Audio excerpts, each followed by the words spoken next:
Director Maruti గారిని మాట్లాడవలసిందిగా request చేస్తున్నాం.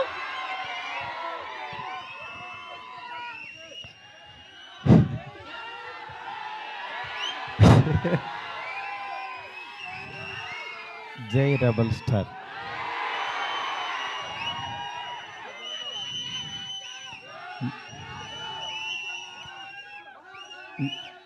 చాలాసార్లు చాలామంది అడిగేవాళ్ళు, కానీ నిజంగా అంటే మాటలు రాని సందర్భం అంటారే, అలా ఉంది ఇప్పుడు పరిస్థితి. ఫస్ట్ ఆఫ్ ఆల్ మనకి గెస్ట్లు వచ్చారు, national media. Thank you so much sir for being here. Welcome to Hyderabad sir. Please have nice food and please take our hospitality. Thank you so much sir. Telugu, Tamil and Kannada everyone. Telugu media గురించి చెప్పక్కర్లేదు. నా first beginning journey నుంచి నాతో పాటు నా family members లాగా నన్ను మందలిస్తూ, నా చేత మంచి సినిమాలు తీయిస్తూ, నన్ను నడిపిస్తూ ముందుకు తీసుకెళ్తున్నారు నా తెలుగు మీడియా మిత్రులందరూ.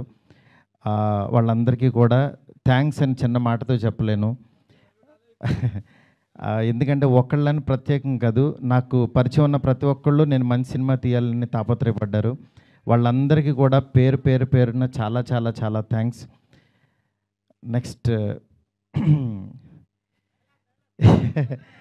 డైలాగ్ లేవు, అదే నేను మా ఎస్కేన్ అంతా చించుకోలేను, కానీ బట్ నా ఎమోషన్ అంతా లోపల ఉంటుంది. నా ఇదంతా నేను అంటే ఫస్ట్ ఈ జర్నీ ఒక చిన్న మాటతో చెప్పాలి. ఒకరోజు వచ్చి యువి వంశీ, డార్లింగ్ ప్రభాస్తో సినిమా చేస్తావా అన్నాడు. అదే డార్లింగ్ నేను గోపీచంద్తో చేస్తున్నాను, ప్రభాస్తో అడుగుతున్నాను, ఎందుకు చేయను, అలాంటి ఆపర్చునిటీ వస్తే అన్నాను. సరే రేపు ప్రభాస్ బాంబే రమ్మన్నాడు, ఒకసారి వెళ్ళి కలువు అన్నాడు. అనేసరికి ఆయనకి ఫోన్ చేస్తే టక్మని వెంటనే వెళ్ళాను. వెళ్ళిన తర్వాత చాలా బాగా ఆయనతో అంటే అసలు ఆయన చూడటం అనేదే ఒక గాడ్ని కలిసినంత ఒక ఆనందంగా ఉంటుంది. అంటే అలాంటి నిజంగా ఆయన కలవడం అంటే ఒక ఆ ఎగ్జైట్మెంట్ ఇది. వెళ్ళిన తర్వాత నేను మాట్లాడే విధానం, ఇంకా ఆయన మనం ట్రావెల్ అవ్వాలనేది, అంటే ఆయన ప్రేమ కథ చిత్రానికి భలే మగాడు వైకి ఆయన చాలా పిచ్చ ఇదనమాట. నాకు అలాంటి సినిమా ఒకటి చేయాలందండి సరదాగా అన్నారు ఆయన. అని అంటే అయ్యో తప్పకుండానండి అని చెప్తే అండి అనద్దు డార్లింగ్ అని పిలువ అన్నాడు ఆయన. అంటే ఆయన మనిషిని నచ్చితే ఎంత ఓన్ చేసుకుంటారో చెప్తున్నా. దాని తర్వాత పక్క కమర్షియల్ పెద్ద ఆడలేదు, బట్ అయినా సరే ప్రొడ్యూసరు కమిటీ ప్రొడ్యూసర్ వెనక్కి వెళ్ళిపోయారు నాకు ఈ కాంబినేషన్ వద్దని. బట్ ఆయన నిలబడ్డాడు, ఆయన ఒక్కడు ప్రపంచానికి. నేనన్నాను నేను కూడా యాక్చువల్గా వద్దులే ఇలాంటి పరిస్థితుల్లో ఎందుకు అని ఒక మెసేజ్ పెట్టేద్దాం ఆయనకి, డార్లింగ్ మనం తర్వాత చేద్దాం పోనని నేను మెసేజ్ పెట్టేద్దామని ఫోన్ తీసి వంశీకి చెప్పా, డార్లింగ్ ఎందుకు ప్రభాస్ గారు ఆయన దీనిలో ఉన్నారు, నాకున్న ఇప్పుడు దీనికి కరెక్ట్ కాదు, ఇలాంటి టైంలో నేను కూడా చేయలేను, నేను ఏదో తేజుతోనే ఇట్లా వెళ్ళిపోతాను అన్నా. అని అంటే సరే నువ్వు ఆలోచించుకో అన్నారు. ఆ రోజు ఈవినింగ్ మళ్ళీ ఆయనే ప్రభాస్ గారు ఫోన్ చేశారు. ఫోన్ చేసి డార్లింగ్ నువ్వు చెప్పింది అది బాగుంది, ఇది చాలా బాగుంది, ఇది అదిరిపోయింది అన్నారు. ఈయన ఇంత నమ్ముతున్నాడు ఏంటి అసలు నన్ను అని ఇంత నమ్మినప్పుడు ఇంత నమ్ముతున్నాడు అనుకుని నేను 2 days ఆలోచించి అరే మనం పని చేయలేము అని వెనక్కి అడిగేస్తే ఇక చచ్చిపోయినట్టే. మనం హైదరాబాద్ వచ్చింది వెనక్కి తిరిగి వెళ్ళడానికి కాదు కదా, అందుకని సరే తేల్చుకుందాం, ఇది ఎందుకు తీయలేమో చూద్దాం అని చెప్పి ఆ రోజు కాల్ తీసుకుని ఆయనకి చెప్పడం మొదలుపెట్టాను. దాని తర్వాత అలా ఈ రాజ్యసభ ఇలా అయింది.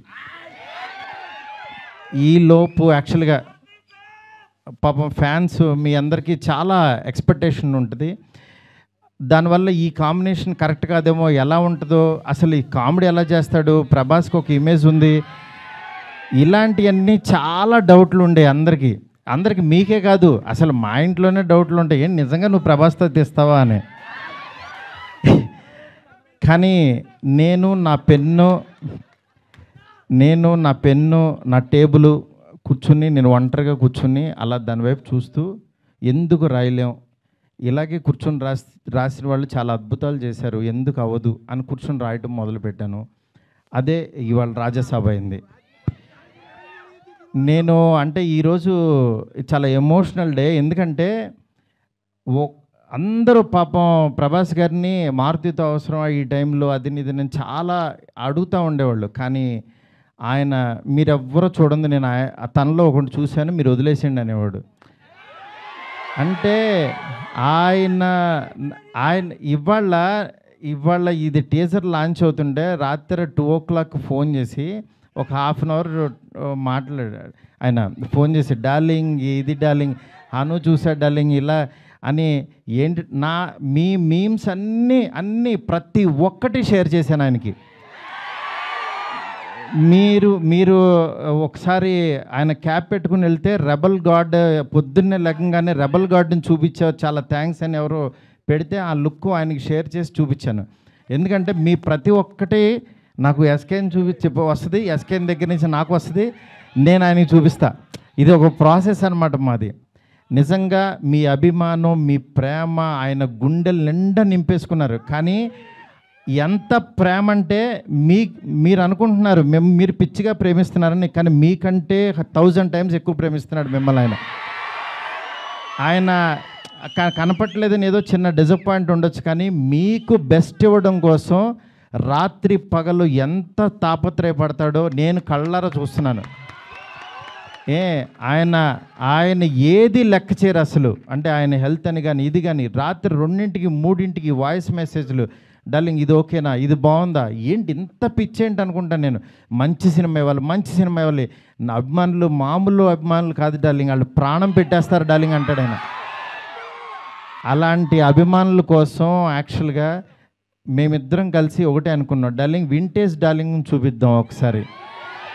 మీ టైమింగ్ ఒకటి ఉంటుంది, ఆ టైమింగ్ని మళ్ళీ ఒకసారి బుజ్జిగాడిని మళ్ళీ టచ్ చేద్దాం. మళ్ళీ ఒకసారి పాన్ ఇండియా బుజ్జిగాడు ఎలా ఉంటాడో రాద్దాం, అలాంటి తీసుకెళ్దాం, ఈ జోనర్ ఎంచుకుందాం అని చెప్పి అలా చాలా అంటే హీరోయిన్స్ లేక డ్రైగా ఉన్న ఆయన లైఫ్కి యాక్చువల్గా ఒకళ్ళు కాదు, ఇద్దరు కాదు, ముగ్గురిని పెడదాం. ఆయన యాక్చువల్గా సరదాగా డార్లింగ్ ఒక ఇద్దరిని పెట్టగలవా అన్నారు. అంటే ఆయన సలార్లో యాక్చువల్గా ఎవరు లేరు, ఉన్న అమ్మాయి కూడా ఎప్పుడో వస్తుంది, నెక్స్ట్ కలికి కూడా సరదాగా ఎప్పుడో ఒకళ్ళు వచ్చినా వెళ్ళిపోద్ది, అదొక వాళ్ళు. నా లైఫ్ అంతా ఆదిపురుషు చూస్తేనే సీతాదేవి ఆవిడెక్కడో ఉంటుంది, ఆవిడెక్కడో ఉంది, కానీ నా దగ్గర నా ఇంట్లో ఎవరు లేరు డార్లింగ్, ఒక ఇద్దరిని పెట్టగలవా అన్నారు. ఆయన అన్న మాటకి నేను పైనుంచి కింద చూసే డార్లింగ్ మీ రేంజ్కి ఒక ఇద్దరేంటి, ముగ్గురిని పెడతానన్నా. అలా యాక్చువల్గా ముగ్గురిని తీసుకెళ్ళి ఒక హర్రర్ కొంపలో పెట్టి రొమాంటిక్ ఫ్యాంటసీ నేను చెప్తున్నాను, నేను ప్రామిస్ చేస్తున్నా ఈరోజు ఇది జస్ట్ టీజర్. ఈ వరల్డ్ ఎలా ఉంటుందో మీకు జస్ట్ చూపించామంతే. ఇది trailer cinema you can't imagine, I'm telling.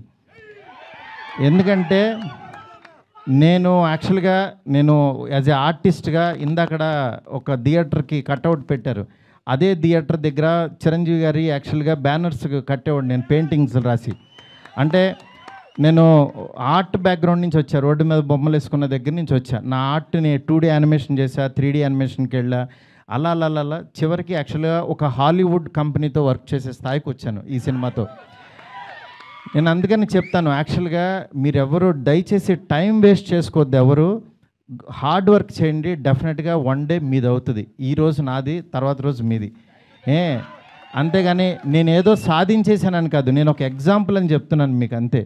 నిజంగా ఫ్యాన్స్ అందరూ, నేను ఎప్పుడు కూడా నా గురించి రివ్యూస్ చదువుకోవడం కానీ పేరు నా ఫేస్ని కట్ చేసి యాక్చువల్గా వీడియోస్లో పెట్టి నాలో లేని హీరోయిజాన్ని మీరు చూపిస్తున్నారు. నిజంగా దానికి మీకు ఏమిచ్చినా నేను చెప్పలేను. ఎందుకంటే నా ఫ్రెండ్స్, నా ఫ్యామిలీ అందరూ కూడా, మా వైఫ్ అందరూ, మా పిల్లలు మీమ్స్ చూసి వాళ్ళ ఆనందం నేను మాటల్లో చెప్పలేను. రోజు మీరు ఇస్తున్న ఎనర్జీ, ఈ ఎనర్జీతో ఈ సినిమా ఇంకా బాగా తీస్తాను. ఇంకొంచెం బ్యాలెన్స్ ఉంది, బాగా తీస్తానంటే ఇంకా చాలా తీయలేమని కంగారు పడద్దు.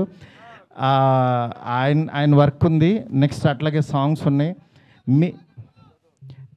ఒకటైంది కదా, కొంచెం ఆగండి, మీరు అడుగుతుంటే కంగారు వచ్చేస్తుంది. ఎందుకంటే ఎప్పుడు ఏం వదలాలో అవి వదులుతూ మీకు ఇదే రేంజ్ క్వాలిటీ కంటెంట్ ఇవ్వడం కోసమే కష్టపడుతున్నాం, టైం తీసుకుంటున్నాం. యా దయచేసి అర్థం చేసుకోండి sir. I hope national media you like the teaser sir. Thank you so much sir. Please encourage me sir, please support us sir. You are coming such a long way sir. Thank you so much. ఇంకేం చెప్పాలో అర్థం కావట్లేదు. నేను మీకు మాట ఇస్తున్నాను, మంచి cinema ఇస్తున్నాను. మంచి సినిమా అంటే మీరు కోరుకునే ప్రభాస్ గారిని ఎలా చూడాలనుకుంటున్నారో ప్రతి క్షణం ఆయన్ని అడ్మైర్ అయ్యి చూస్తారు. ఎందుకంటే నేను ఇంత తీసేసాను సినిమా, ఇప్పుడు దాంట్లోంచి క్రిస్పీగా మీకు బెస్ట్ ఇవ్వబోతున్నాము. Thank you so much. Thank you so much. Next నా టెక్నీషియన్స్ గురించి అందరికీ బాగా చెప్పాలి ఎట్లాగో, ఎందుకనంటే ఇంకా చాలా సందర్భాలు ఉన్నాయి. ఫస్ట్ ఆఫ్ ఆల్ నేను ఈ సినిమా ఈ స్టేజ్ ఇలా ఫినిషింగ్ ఇలా రావడం కానీ మెయిన్ కారణం ప్రభాస్ గారి తర్వాత ఓన్లీ వన్ పర్సన్ విశ్వ గారు. ఎందుకంటే విశ్వ గారు ఈ కాంబినేషన్ని ఎవ్వరూ ఆయన నమ్మారు. ఆయన ఒకటే అన్నారు, సార్ బెస్ట్ సినిమా ఇద్దాం, మీరు ఏం కావాలంటే అది చేయండి. ఇప్పటికీ మేము అనుకున్న బడ్జెట్ దాటి ఎటు వెళ్తున్నా సరే ఆయన అస్సలు వన్ డే కూడా మమ్మల్ని డిస్కరేజ్ చేయకుండా మీకు బెస్ట్ సినిమా ఇవ్వడం కోసం కష్టపడుతున్నారు. డెఫినెట్గా ఈ సినిమా చాలా పెద్ద రేంజ్కి వెళ్తుంది. అది మాకు తెలుసు, ఏం జరుగుతుందో మేము చూస్తున్నాము. Thank you so much. Okay, మా డిఓపి కార్తిక్కి, అట్లాగే మా రాజీవన్ సార్కి, మా ఫ్రెండ్ ఎస్కేఎన్కి, నా లెఫ్ట్ హ్యాండ్ రైట్ హ్యాండ్ అన్నీ, అట్లాగే మా శ్రేయస్ మీడియా ఫ్రెండ్స్కి, శ్యామ్కి, సుజిత్కి, ఇట్లా ప్రతి ఒక్కరికి, మా మీడియా ఫ్రెండ్స్ వంశీ కాక అందరికీ కూడా చాలా చాలా చాలా థ్యాంక్స్. అట్లాగే ఇక్కడికి వచ్చిన తెలుగు మీడియా మూర్తి గారికి, నెక్స్ట్ నిశాంత్ గారు, అన్వర్, ఇట్లా జీవి గారు, ప్రతి ఒక్కళ్ళు, సురేష్ కొండరెడ్డి, చాలా చాలా థ్యాంక్స్ అండి. Thank you so much. Bye. Thank you so much Maruti గారు. అండ్ ఫ్యాన్స్ కోసం